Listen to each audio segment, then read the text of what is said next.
What is up, everyone? We are here back talking about UFC Freedom 250, and honestly a very stacked card that's going to be absolutely incredible. I think this is going to be a really sick event. A lot of just, emphasis on just honoring America, and it's going to have cool, I think, spectacles, visuals, kind of like the UFC Noche. I think this is going to be an amazing fight card and something for the history books. I think it's going to be incredible. So first, starting off, Diego Lopez versus Steve Garcia. Now, this is actually a really amazing fight. I'm going to say that for every single fight, actually. I'm not even going to bother saying that. You guys know how good these fights are. Diego Lopez, coming off a loss against Alexander Volkanovski, only has lost to, the best of the best competition overall. And, has a knockout win over John Silva, which is going to age extremely well, I believe. Two losses against Volkanovski, but, we've seen that he is the GOAT of the featherweight division. There's no denying that. I don't even like the discussion of if Jose Aldo is still the GOAT. It's Volk, bro.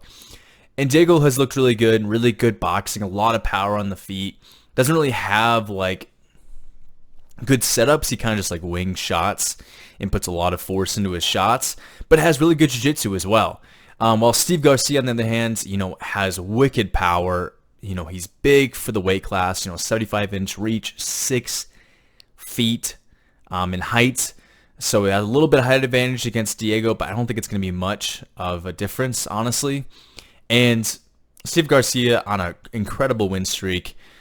Just knocked out David Onama, has looked really good. And this is a great fight, American versus Brazil. Obviously the crowd and just in general, people probably want Steve Garcia to win. I actually want Steve Garcia to win, but I got to keep it real. I'm going to pick Diego Lopez to win this fight via submission. I've been watching a lot of tape. I watched a lot of tape for all these fights. I pretty much know a good amount of these fighters, what they're going to offer in these fights and who's kind of more one-sided to win. A lot of these fights are pretty heavy on the favorites, but I'm going to try to give some sort of betting, recommendations that can maybe improve your parlay or something. So I'll try to go over those and try to give you a good example of those. And but yeah, needless to say, I got Diego Lopez to win via submission. Even though Steve Garcia has really wicked power on the feet, I just think what it kind of comes down to is Diego Lopez has an incredible chin. He's been knocked out in the regional scene, but it was kind of a pitter-patter TKO. And this could happen. Garcia does have crazy power, like I've said, but Diego Lopez was eating shots from John Silva, the up kick he threw, the spinning elbow that John Silva threw. It's Diego is just absorbing those. He has a wicked chin. He's been kind of rocked by Volk, which is kind of crazy.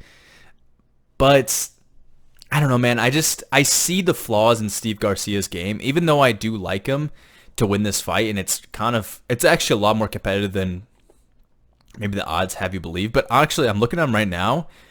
They're actually they've come down quite a bit, which is kind of insane. But for Steve Garcia, he struggled in the past against people who like to kind of control him and get his back. He gets his back taken pretty easily.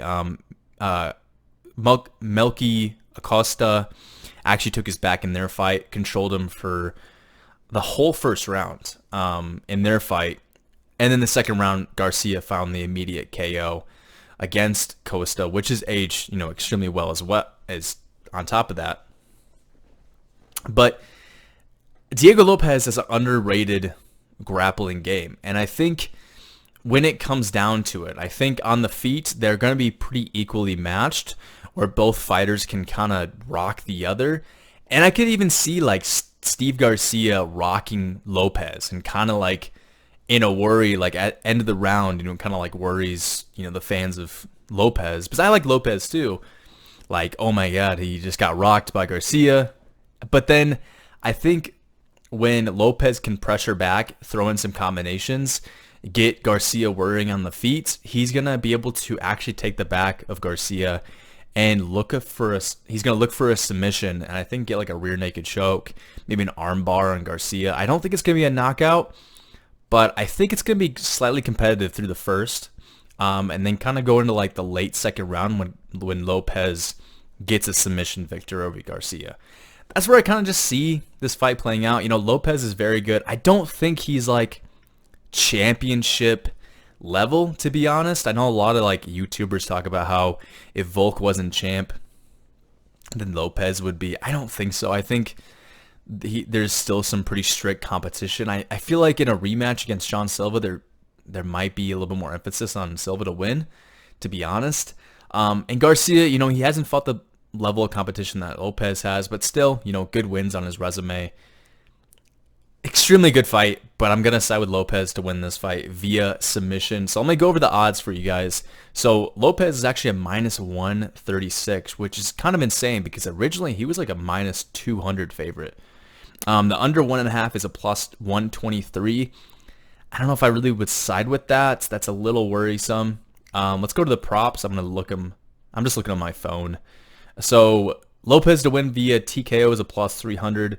Him to win by submission is a plus 467. So actually quite a big jump from the KO. I could see that happening. I think that's just kind of like what I'm feeling for this fight, is Lopez is going to kind of bust out an area of his MMA skill set that we really don't see much of often. You know, we haven't seen it recently, at least.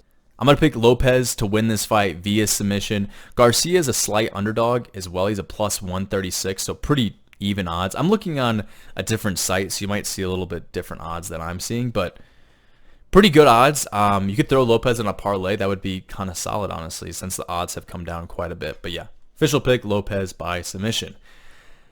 Moving on, we got Bo Nickel versus Kyle Daukaus. Now, Bo Nickel, extremely good wrestling. Improved striking on the feet. He looked really good against Vieira.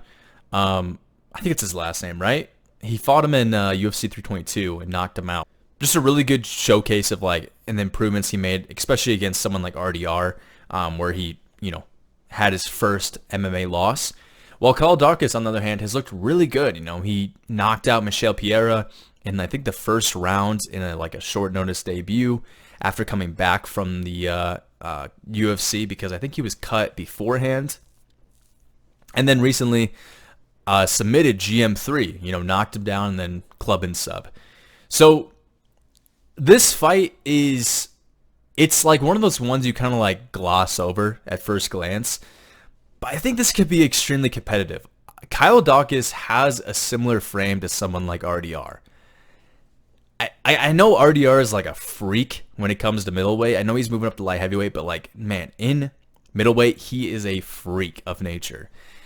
And Kyle Daukaus is 6'3". He's very tall. He's much taller than Bo Nickel. I don't really know if Bo Nickel... Someone's lying, because in the face-off, it looked like Kyle Daukaus was quite a bit taller than Bo Nickel. But, man, that stature, that reach... and just like kind of that height advantage that Kyle Daukaus has, he could make it difficult for Bo Nickel to get off any striking success. I think what it's really going to come down to for Bo Nickel is him to work in that clinch work, like where he kind of struggled against RDR, and get this down to the ground. I think if he can get like control time and kind of like ground and pound over the course of 3 rounds, he could look for a submission. But I think the safe, I'm not gonna say safe, maybe the more, I feel like probable result of this fight is Bo Nickel via decision against Kyle Daukaus. I don't know. I think Kyle Daukaus is pretty damn good, and I know Bo Nickel's really good. So it's just like, I feel like the competitiveness and just like the grappling they both have, the striking advantage I think Kyle Daukaus is gonna have over Bo Nickel, I think it's gonna kind of cancel out, where Bo Nickel has to get control time to win. And I think it's going to be kind of like he can't submit Kyle Daukaus. It's going to be kind of just control time over 3 rounds, maybe some ground and pound. Kyle Daukaus having success in the feet as well. It could even be a split decision, but I'm going to go with Bo Nickel to win this fight via decision 29-28 over Kyle Daukaus. Now, the odds have it as Bo as a pretty massive favorite, minus 282, which I honestly don't agree with, while Kaladakis is a plus 282. If you like Kaladakis, I would honestly put some money on him because, like I said, this fight is a lot more competitive than I think they have you believe. Now, it could be obviously totally wrong because you never know come fight day, but the over 1.5 is actually a minus 142, which is actually super solid. The under 1.5 is plus 142. We've seen Bo Nickel have like success in getting fighters out there, out of there early, but overall, I mean, he doesn't really have that, like, I don't know, just like you're done after the first round. I feel like this is pretty safe to go over 1.5. And also what I want to bring up is, I know I've said that Kaladakis is going to have like a striking advantage on the feet. I do think that, but when you look at Bo Nickel and like the struggles he had against RDR and the improvements he made against in his most recent fight, I feel like I'm more confident in siding with Bo Nickel because he's young and he's obviously, athletically talented. And I think when you have someone like that, they can be so I don't know, impressionable. I can't think of the word, but like they just absorb knowledge and skills really easily, and they just they evolve, and they just get better. I feel like Kaladakis has kind of like already reached that level of his MMA career, while Bo Nickel is still kind of like developing. He's learning as he goes. I think that confidence was diminished pretty heavily against RDR, which I think is a really beneficial thing for Bo Nickel, because he's going to look to improve. And I think it's safer to side with Bo Nickel to make those improvements and make those adjustments to pick him to win. So like I said, Kaladakis is a plus 282, which is crazy. Let's look at the props real quick. I'll check out the decision for Bo Nickel. He is currently at a plus 278, which is pretty solid. While Kaladakis is a plus 1,000. I don't know. I would probably steer away from this fight unless you pick it to like go over 1.5. I think it's a little bit more safer of a pick. So I'd probably do that. But official pick's going to be Bo Nickel to win this fight via decision, 29-28. Mauricio Huffy versus Michael Chandler. Ruffy. I don't know how to say his last name, but I love Mauricio, man. I was cheesing when I saw him beat Rafael Fiziev in a fight where I was absolutely so ready for him in that fight. Like, I thought Fiziev was going to pressure him, make him really uncomfortable, and kind of like, in a way, have his way against Ruffy, just because Ruffy was experiencing his first loss. So it's kind of like it can change your mentality. But Ruffy looked amazing. I picked Ruffy to win. Like, I picked him via TKO. He got it done, which was absolutely insane. I actually won a lot of money from him winning, and he's great, dude. I love Ruffy. I love his fighting style. While on the other hand, Michael Chandler, the bodybuilder the MMA fighter who trains in bodybuilding, it's an interesting case in this fight because I feel like a lot of people have been talking about if anybody's going to get a fluke KO, it's going to be Michael Chandler. And I do agree. Like, this is a fight that Michael Chandler could absolutely win.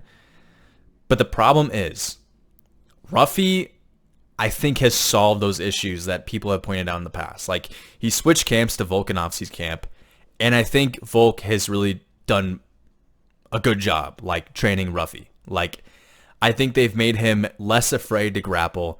They've made him less afraid to get pressured, and I think with that win over Fiziev, we're going to see an even better version of Ruffy, because I feel like that really gained Ruffy's confidence back. I mean, to TKO Fiziev, and honestly, no one else has actually done that. Like, the only fight that Fiziev has lost via TKO is Dr. Stoppage, because I think he like tore something in his knee against Gamrot in the first round.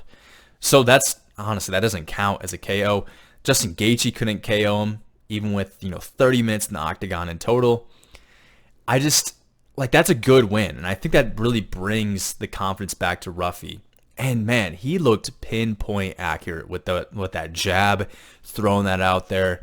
Not really afraid to get pressured against the fence. Like, he can be aware of like where he's at and just like use the octagon to his advantage, especially against a shorter opponent like Michael Chandler, he can just like kind of flick out that jab, bust up the face of him, especially with that scar tissue that Michael Chandler has, especially from that knee that he ate from Paddy Pimblett. That was a bad, bad knee, and it really split Chandler open. I think that gash is going to open up again. And with Michael Chandler, like obviously that fluke overhand right he can throw, like he knocked out Dan Hooker with. It's like obviously that's possible. But I think Ruffy is much better of a fighter than he was against Benoit Saint-Denis. He's not afraid to go to the grappling anymore. And I think obviously that's a path to victory for Chandler, to, you know, mix in the wrestling and control Ruffy. But I think he's just going to get up, man. Chandler has terrible control. He doesn't sink in hooks like ever. He just kind of like holds you down. And I think if Ruffy can just break the grip, stand back up, I think Chandler's going to eat a knee from Ruffy and bust up Chandler for a good portion of this round. I don't think it's going to be a first round KO, to be honest. I think like I'm like right on the edge. I don't know where this fight actually happens because a part of me wants to pick over 1.5, but that's at plus 120, which is really, you know, it's really interesting. I feel like that's a really good kind of mark to hit for, but I could see like a late second round, maybe early third round finish for Ruffy, just because that pressure from Chandler can make him a little uncomfortable. But I think like as like the damage kind of adds up on Chandler, I think when you have someone like Ruffy who has really high accuracy in his striking and someone who just kind of follows you around the octagon and doesn't really like cut you off or like is like technical in their approach, because like when you say fight IQ and you bring up Michael Chandler, it's like, all right, man, that's enough. You got nothing else to say. Then I just feel like Ruffy's just gonna have his kind of way with Chandler. I feel like some control could be done by Chandler, but I think overall Ruffy's gonna get this done via TKO at the start of the third round. Let's go with that, because I'm looking at that plus 120 and the over at 1.5. Honestly, it looks really good. So I'm gonna pick Mauricio Ruffy to win this fight against Michael Chandler. It's not crazy to say, but you know, I'm kind of giving a little bit more specific way. And I think he's gonna get like a kind of a flying jump knee on Chandler, and then he's kind of like put him out against the fence.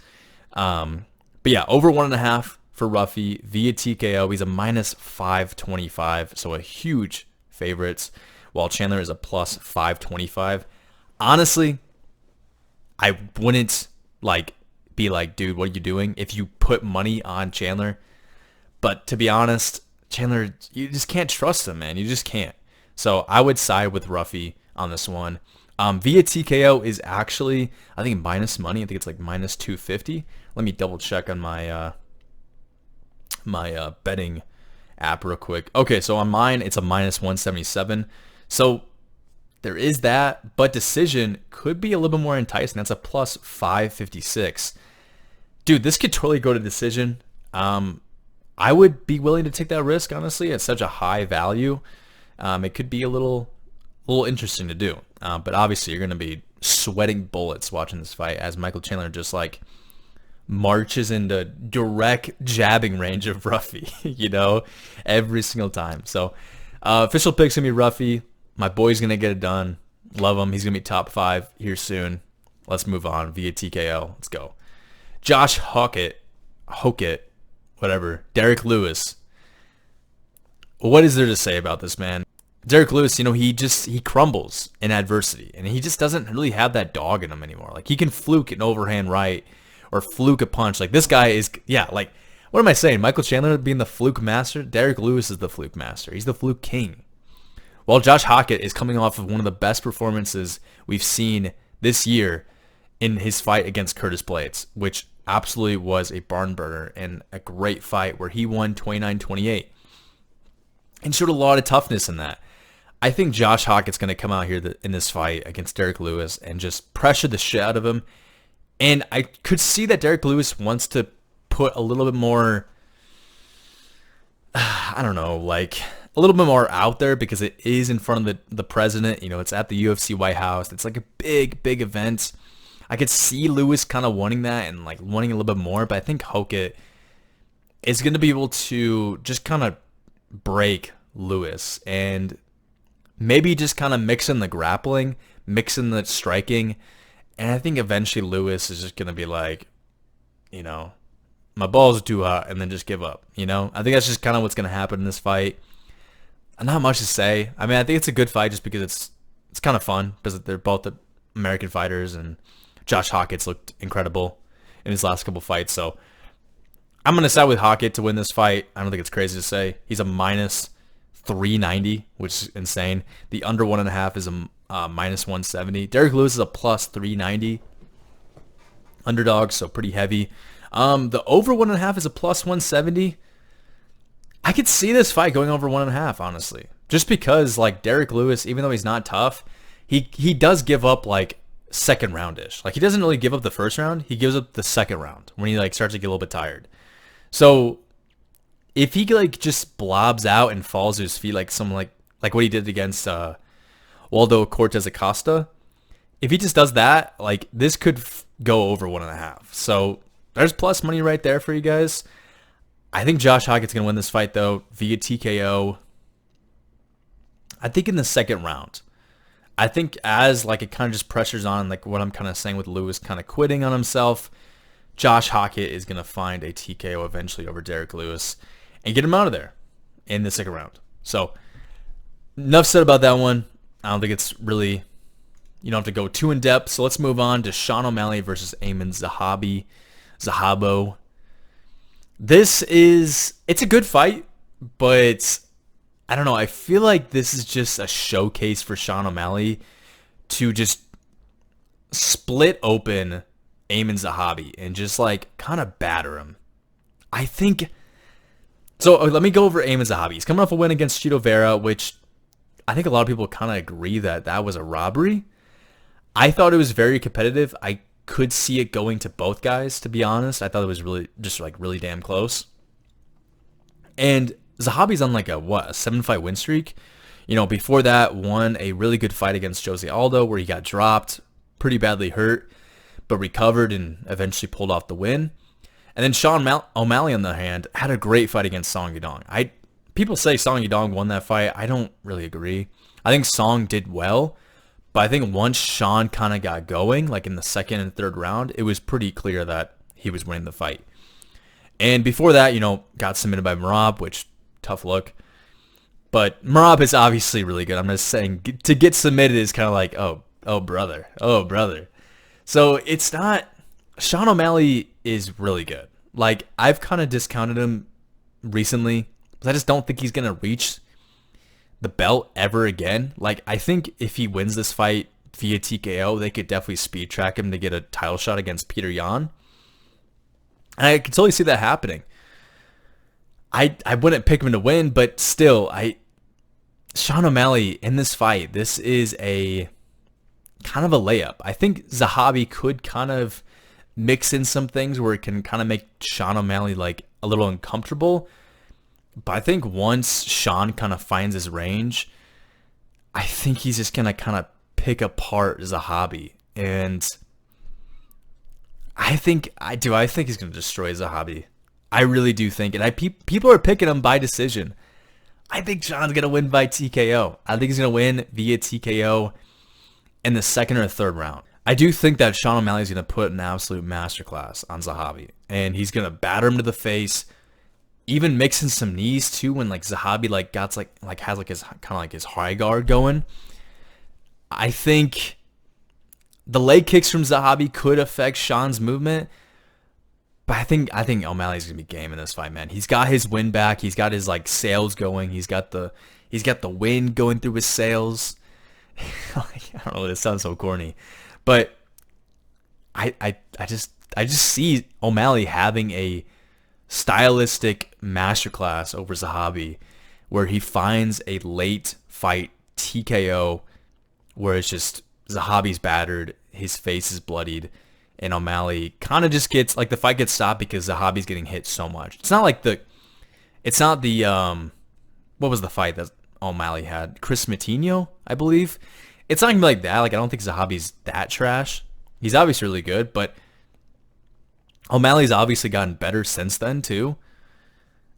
It's just gonna be an O'Malley TKO. I think he's gonna TKO his hobby, man. He's got 3 rounds to do it. This is a fight to do it as well. Big crowd, big event.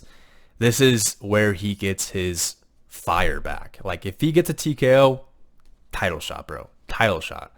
So I'm picking O'Malley to win this fight via TKO. He is currently a minus 415. Kind of insane. I don't think that should be accurate. I think that should be like a minus 300 at most. I think 400 is a little too much. While the hobby is a plus 415. The over 2.5 is a minus 174, while the under 2.5 is a plus 174. That's a little hard to pick. I don't know. I do believe that O'Malley's going to get a TKO, so maybe decide with that. I know it's like a plus 170, so that's pretty interesting as well. But I'll let you kind of decide what you want to do with that. Maybe just parlay O'Malley because it's a safe pick, to be honest. So let's move on to the co-main events that I'm so excited for. Alex Poatan-Pereira versus Ciryl Gane. Oh man, this is a great fight, dude. This is a great. These fights are awesome. I love these fights. Alex Pereira, man, going for his 3rd belt, which is the interim belt, but still, it would be absolutely insane if this guy gets a 3rd belt. And then Ciryl Gane, had a good fight against Tom Aspinall, like was doing really well in the 1st round.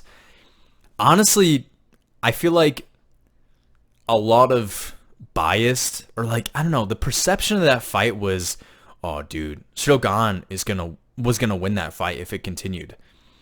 I don't think so, because I think I was with the majority of people who were like watching that fight and were surprised that Tom Aspinall didn't just like take down Ciryl Gane or like fluke him out cold or whatever, But when I watched that fight back, Tom Aspinall was landing really good strikes as well. Like he was flicking Gane's face back and, landing the heavy leg kicks.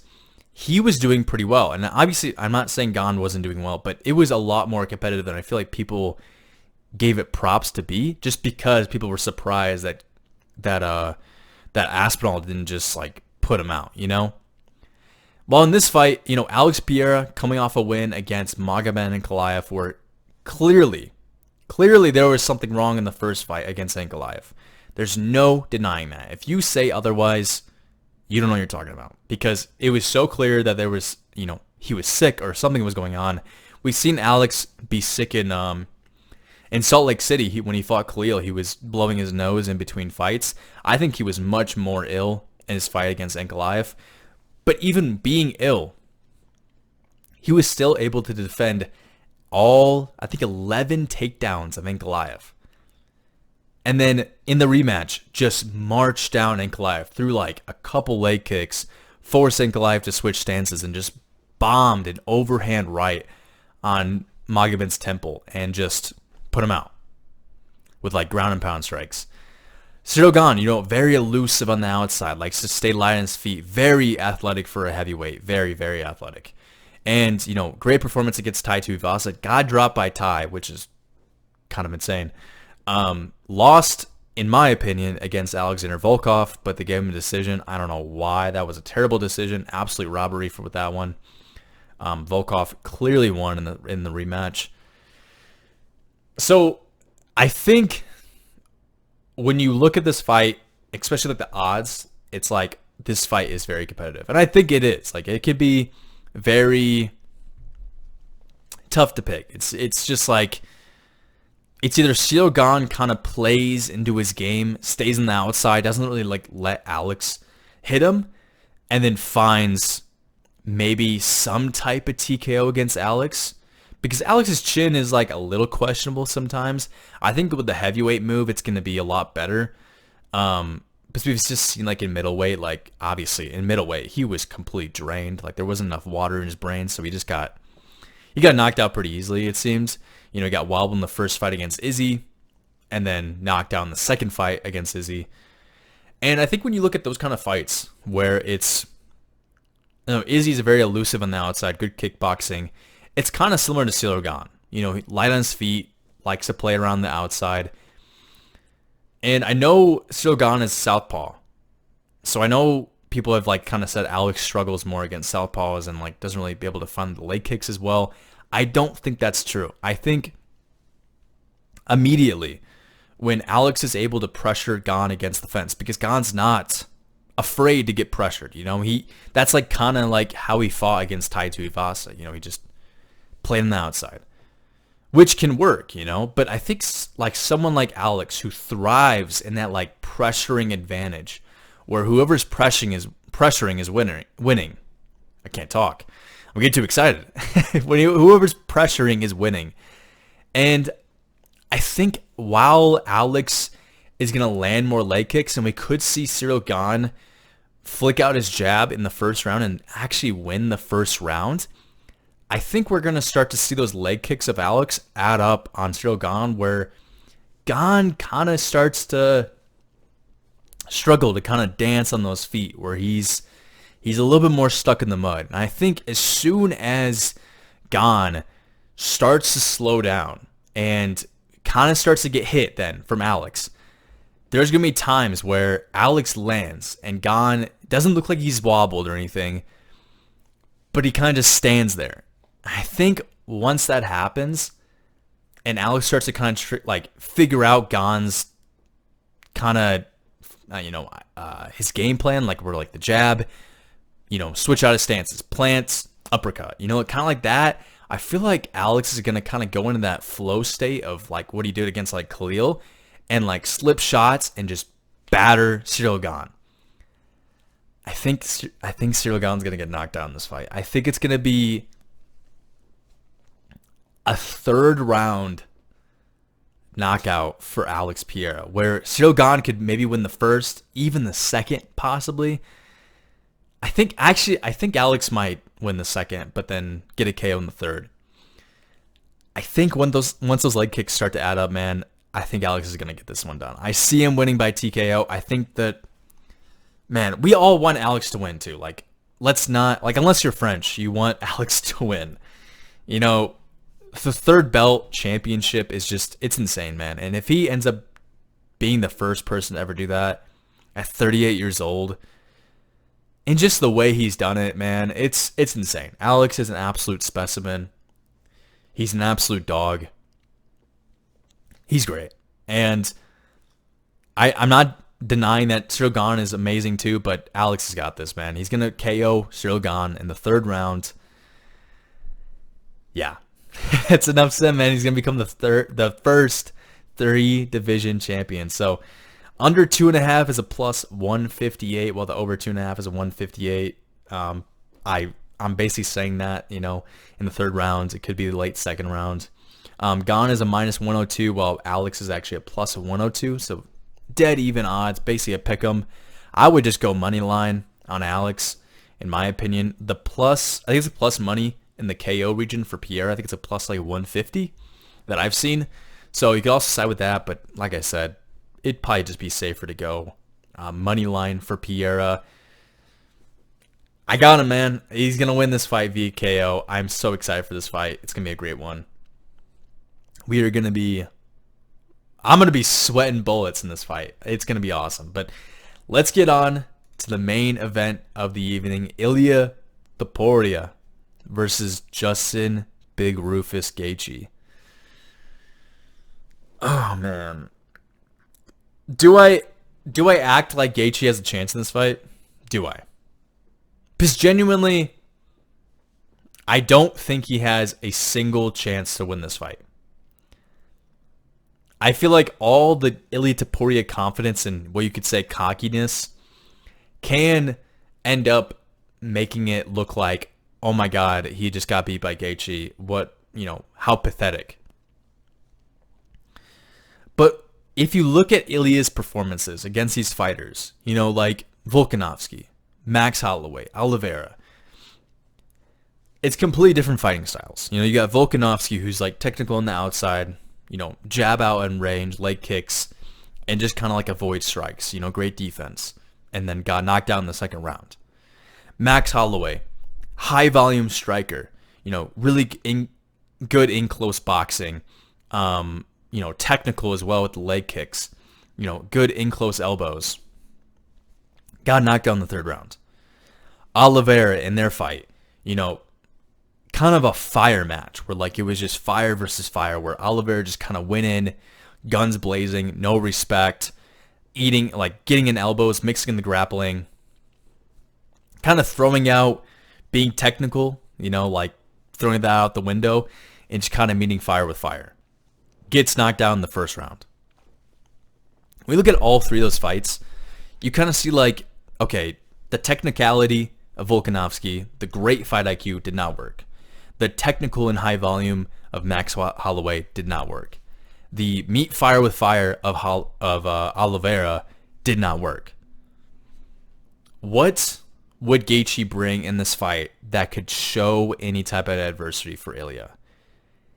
If he dirty boxes, maybe, that can maybe like make it a little difficult for Topuria, because Topuria does get hit. His defense isn't the best. But Gaethje doesn't hit like this. He doesn't hit like a truck. Ilia hits like a truck. He hits like Alex. But at lightweight now, dude, Ilia is, in my opinion, the best fighter in the UFC right now. I think he's better than Islam. I really do. I think Islam is very, very good. Has a lot of experience too, so it makes it look very excellent. But at the trajectory that Ilia Topuria is at right now, man, if he's 35 and he's still in the UFC, maybe even 34, he is gonna be levels beyond of what Islam is right now. Obviously, Islam will be retired at that point, but overall, Ilia has the trajectory of becoming one of the best fighters in the UFC. Sure, Gaethje won against Paddy Pimblett. Won in the striking, looked very clumsy in that fight. Beat Rafael Fiziev via decision, 29-28. But, dude, got knocked out by Max Holloway. Got submitted by Oliveira. It's like, sure, this could be a scenario where, it's like Sean Strickland, where, everybody discounted him and, he's from America and he won against Ilia Topuria. I just don't see him, man. Even if this fight doesn't go, if it doesn't end by TKO, I think Ilia still wins by decision. If this goes on the ground, I think Ilia wins by submission. If it's a TKO, it's obviously going to be Ilia. Like, I just don't see Gaethje having a chance in this fight. Like, clearly, I know it sounds disrespectful, but like, I'm keeping it real, man. I don't see him having a chance.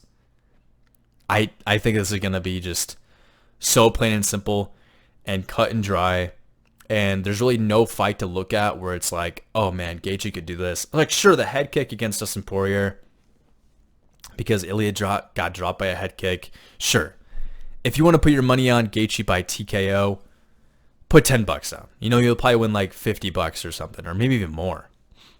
But overall, Ilia Topuria is going to win this fight in whatever way he wants, and I think it's going to be a TKO in the first or second round. I think this could go to the second round and people are like, oh man, this is when Gaethje starts to come back. Ilia's in trouble. And then Gaethje gets flatline KO'd. So, man, I got Ilia Topuria to win this fight very safely and is going to destroy Gaethje.